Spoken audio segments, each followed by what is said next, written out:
Okay, everybody, in this section, we're going to talk about chapters 5 and 6.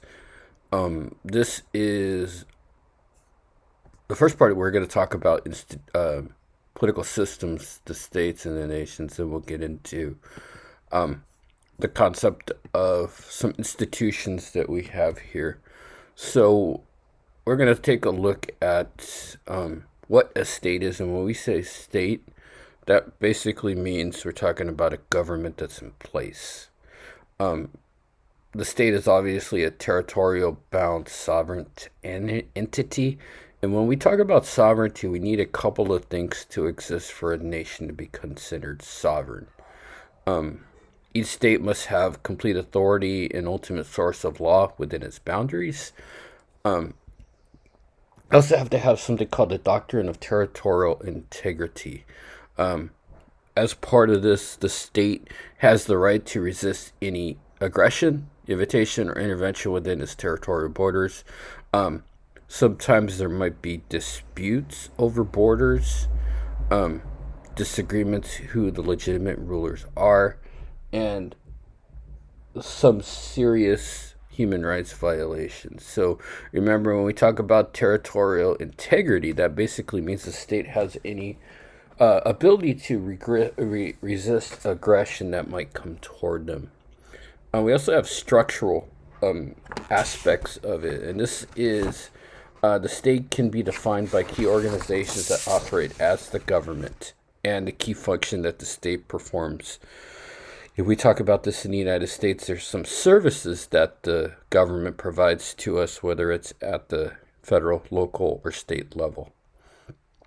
The institutional machinery for making out and carrying out policy decisions and enforcing the laws and roles of government, and we'll talk about that in the next chapter. Gabriel Allman, who was a kind of a political science theorist, asked the question, what functions must be formed if the state is to persist? I think obviously, and especially here in the United States, one of them is to keep functions that make the people happy, because if not, you might possibly get voted out of office. And you know, what aspect of government, or what section of government is to perform necessary functions within a government, whether it's the state who runs our DMVs or the federal government who runs our Social Security. Basically, just kind of a look at who does what as far as duties. If we talk about 8 functions that must be performed by every state, socialization is a key one, socializing your people and how to feel about certain issues or certain problems. Recruit people to get involved. Communicate political information effectively.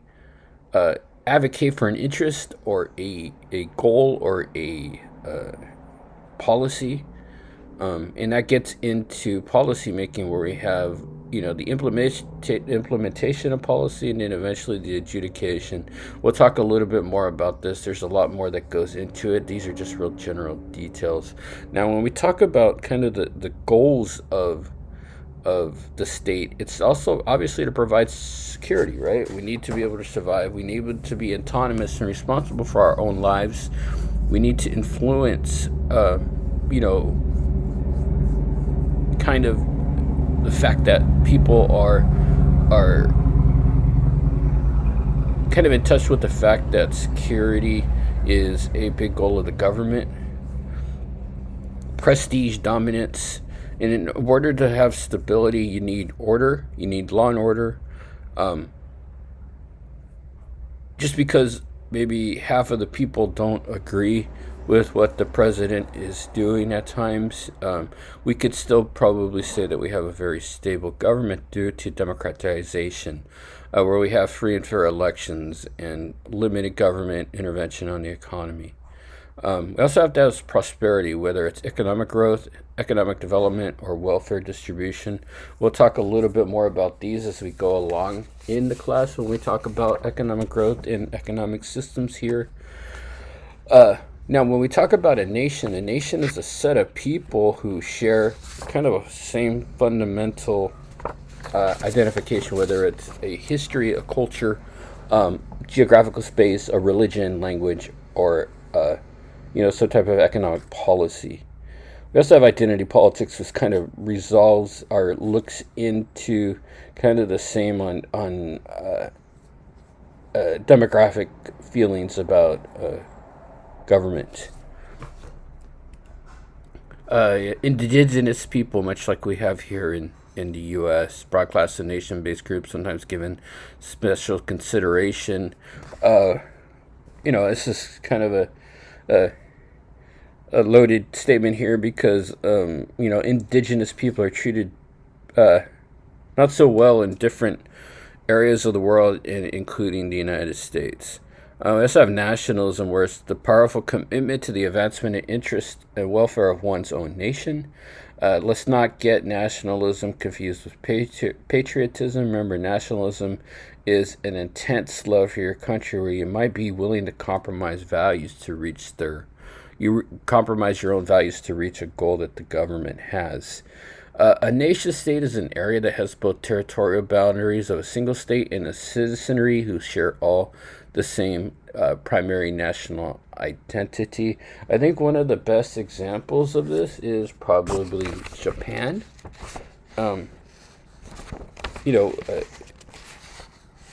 Japan is broken up into a bunch of different prefectures, and on top of that, they do share a strong national identity. That's a reality where most countries are multinational states, groups who fundamental identities are associated with different nations, maybe like the EU. David Easton, who is a political scientist, adopted the general systems theory from biology, that in a system where you have a series of components that operate together and are connected, such that change in any one component can affect other components. It involves the political system where it's unique and it performs a particular function, whether it's to allocate values or capital to a person or a group of citizens. We also have values, political values, traditional values, and they remain important to people. Political system also allocates, deciding who gets what, when, and where, and that's obviously a form of power. A lot of these things are authoritative and binding. And for the citizens, it's the nature of the domain, and res publica are things of the people. When we talk about the conceptualization, Easton saw that a political system can be viewed as a giant machine that converts inputs and the outputs, things that we put into the political system, maybe like tax dollars, and that they come out as programs, or maybe even our energy, where we put ourselves into the political system to advocate for a position, then we take ourselves and our time to kind of accomplish a goal, and the government might have an output for that. The environment of the political system is the name given to all those activities that are part of the political system's activity domain. So inputs could be demand, something that we want or desire. Things that we support might be a position or an interest. But at the heart of the political system is conversion. You put inputs in and you get outputs. So you put something into the political system in hopes of getting something out of it. And that's what we're talking about right there. Decisions made that are implemented by the political system. And here is kind of a graph, a table or a figure that shows inputs into the political system. Then we have conversion to outputs, feedback, and it kind of goes into a circle or a circular motion where we see things going back and forth. Now, when we talk about the state, they emphasize the legal standing and power of sovereign entities. And remember, when we talk about sovereignty, basically sovereignty is kind of the protection that we have as far as, having a fixed border and a fixed group of people. And, the state or the government's goals are security, stability, and prosperity. And I always like to ask the question, what do you think is more important out of these three? I think obviously you need security and able to have a stable and prosperous nation. That's my own idea, but that's just something I'm throwing out there. I remember nations indicates a mental state characterized by a sense of shared identity among a set of people. So let's go ahead and talk about chapter 5 next. And chapter 5 is chapter 6. Chapter 6 is going to focus on political institutions like the executive branch, the legislative branch, administrative branch, which that's what the text calls it, but here in the United States we don't have an administrative branch. Actually, the thing that would be kind of an analogy to it would be the bureaucracy, which is obviously part of the federal executive branch. So that's part of it, and then judiciary, which we'll talk about. So when we talk about the executives or the people that lead our government, some might have a head of state role where there's symbolic and ceremonial roles. One might have a head of government role, which is supervision of the executive branch and the military and foreign affairs. We in the United States have a feud system where our president does both. Both acts as a ceremonial figure, but also has a role in government. Now, like I said, we have one single person that has both the ceremonial roles and also is the head of government. You might have some countries like, let's see, you might have like Ireland is a good example where you have a head of government, a head of state, a prime minister, and a president. I guess you can make the argument that Great Britain has this, where the Queen is mostly a ceremonial figure, but the prime minister carries out government functions. And when we talk about the executive, it's a broad term including all the people and organized machinery that are below the chief executive in the executive structure. So here in the United States, we have the executive branch, which is led by the president, and he oversees the federal bureaucracy and kind of acts in a kind of like a corporation where you have a bunch of different entities operating under a CEO. And I guess in this term, you can consider the president to be the CEO. And definitely we live kind of in the age of the executive, where we look at the powers that the executive branch has. We have kind of a decline in legislatures because executives are more streamlined and less prone to stalemates and inactions than the legislatures. And we could see how the legislature kind of restricts things here in the United States. And what might a state be dominated by a structure other than the political executive?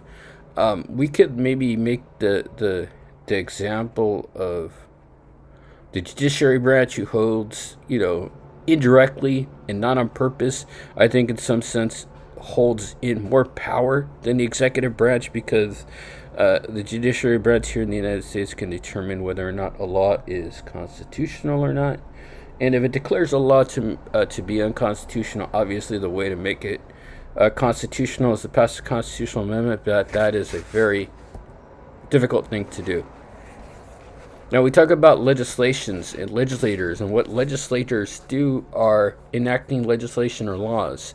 They represent the citizens, much like here in the U.S. where we have a representative democracy. And they also oversee the executive and administrative branches in some different parts of the world. This would be something like a parliament. So let's kind of talk about that in a bit. When we have legislative structures, we can have a unicameral house or bicameral house. We're going to be more familiar with a bicameral house here, much like in the United States, where we have 435 different districts cut up, and we're eventually represented by a representative member. And we have also, on the other hand, the Senate, which is a fixed number of people as well, but it's not based off of a ratio of population. It's based off of each state has two representatives or two senators representing them in Washington. So a lot of people have considered that we had a decline in the legislature, especially here in the United States, where, like I said, a lot of people get fed up, and Congress is generally the least popular government entity here in the United States because of stalemates and the difficulties of enacting policy when we have two groups that are fighting for power and can't come to a compromise. And in a sense, if you look at this, between a legislative point of view and executive point of view, sometimes you could say that, maybe an executive branch would have more kind of streamlined powers and are more capable of making decisive action. Most citizens desire clean, dynamic, and singular political leadership. But we have some very powerful legislatures here in the world: Italy, Japan, Sweden, and obviously the U.S. Now, administrative systems of bureaucracy, we could talk about the different bureaucracies that we, kind of visit, whether it's the DMV, Social Security, the VA. They're supposed to provide functions, a kind of a customer service to allocate goods and services, regulation enforcement of policies, maybe through law enforcement or through regulatory fines, knowledge about a situation, managing information, and taking out resources. Usually bureaucracies are in organizations that are hierarchy, have a clear chain of command, have a clear way of doing things, have a clear policy on certain issues. And, in some instances, some of the bureaucracies are looked at as, being slow and ineffective. As sometimes the members will apply specific rules of action to each case, make sure that it's rational. Sometimes it has to be non-discretionary. It could be predictable and impersonal, slow, and we have all our kind of our horror stories talking about dealing with different bureaucracies. Now let's talk about the judicial system here. And we have the judicial system, which is the systems of courts that we have here in the United States. And we have what's called the independent judiciary here in the U.S. And what they do is they make sure that basically the Congress and the executive branch are following the law, and that's the important thing. And making sure that the judiciary is totally independent from each branch as well, so they can make independent decisions. We have civil law, which is settling a dispute between two people. Controlling order, social control, where we have law enforcement.